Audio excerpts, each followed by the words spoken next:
আকাশবাণী কলকাতা জেলার চিঠি জলপাইগুড়ি থেকে লিখেছেন আমাদের সংবাদদাতা চন্দনা চৌধুরী।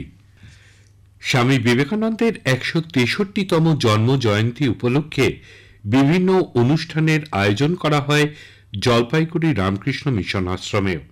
সকালে স্বামী বিবেকানন্দের মূর্তিতে মাল্যদান, পতাকা উত্তোলনের মধ্যে দিয়ে অনুষ্ঠানের সূচনা করেন স্বামী শিব প্রেমানন্দজি মহারাজ। উপস্থিত ছিলেন আশ্রমের অন্যান্য স্বামীজিরাও। জলপাইগুড়ি রামকৃষ্ণ মিশন আশ্রমের সম্পাদক স্বামী শিব প্রেমানন্দজি মহারাজ বলেন, স্বামীজির জন্মদিবস জাতীয় যুব দিবস হিসেবে পালন করা হচ্ছে। বৈদিক মন্ত্রপাঠ, গান, স্বদেশী মন্ত্রপাঠ সহ বিবেকানন্দের উপর আলোচনার মাধ্যমে দিনটি পালন করা হয়। রামকৃষ্ণ মিশন আশ্রমের পক্ষ থেকে স্বামী বিবেকানন্দের মূর্তি নিয়ে জলপাইগুড়ি শহরে একটি সুসজ্জিত শোভাযাত্রা বের করা হয়। শোভাযাত্রায় শাশ্বত ভারত রথ, tableau, police band, Ramakrishna mission আশ্রমের ভক্তরা, বিভিন্ন স্কুলের ছাত্রছাত্রীদের পাশাপাশি শহরের বিশিষ্ট জনেরাও অংশ নেন। ঢেকির মাধ্যমে চালে গুঁড়ো করার রীতি আজও অটুট গ্রাম বাংলায়। পৌষ মাঘ মাস এলেই কোমর বেঁধে নেমে পড়েন গ্রাম বাংলার মেয়েরা। পৌষ সংক্রান্তির আগে থেকেই এই চাল গুঁড়ো করার ব্যস্ততা শুরু হয়ে যায় গ্রামগঞ্জে।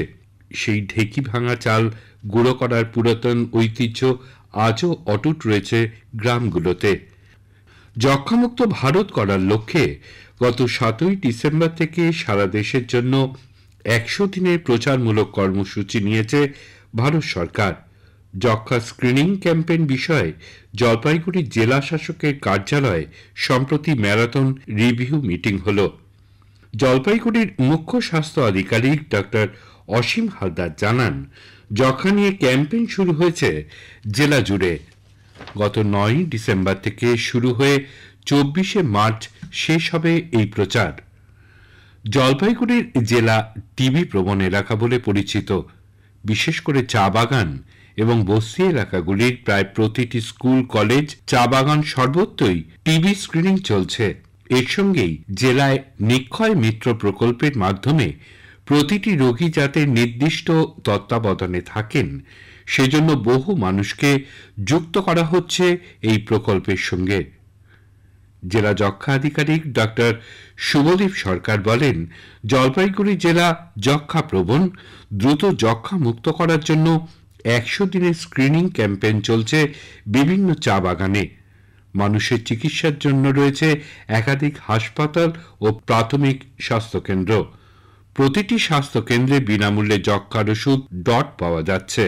বন্যপ্রাণীদের চিকিৎসার জন্য কি ব্যবস্থা রয়েছে সেটা জানতেই গরুমারা জাতীয় উদ্যানের নেচার ইন্টারপ্রিটেশন সেন্টার বা প্রকৃতি বীক্ষণ কেন্দ্রে গিয়ে জানা গেল, আহত বা অসুস্থ বন্যপ্রাণীদের কিভাবে চিকিৎসা করা হয়। হাতি বা গন্ডারের মতন বড় প্রাণী অসুস্থ হলে এই ধরনের প্রাণীকে নিয়ে আসা সম্ভব হয় না। তাদের চিকিৎসা করতে চিকিৎসকরাই ফিল্ডে যান।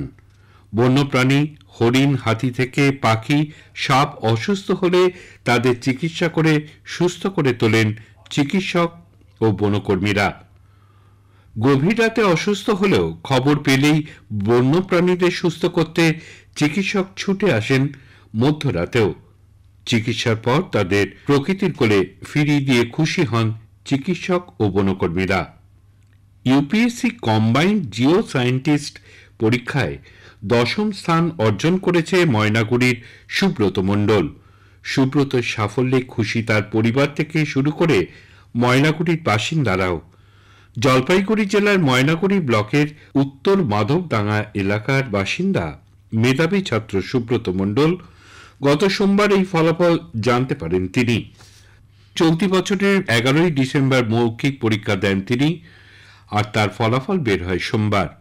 সর্বভারতীয় স্তরে জিও সায়েন্টিস্ট পরীক্ষায় ১০ম স্থান অর্জন করেন তিনি। এখন নিয়োগপত্রের অপেক্ষায় রয়েছে সুব্রত সহ তার পরিবার।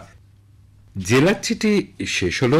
জলপাইগুড়ি থেকে পাঠিয়েছেন আমাদের সংবাদদাতা চন্দনা চৌধুরী।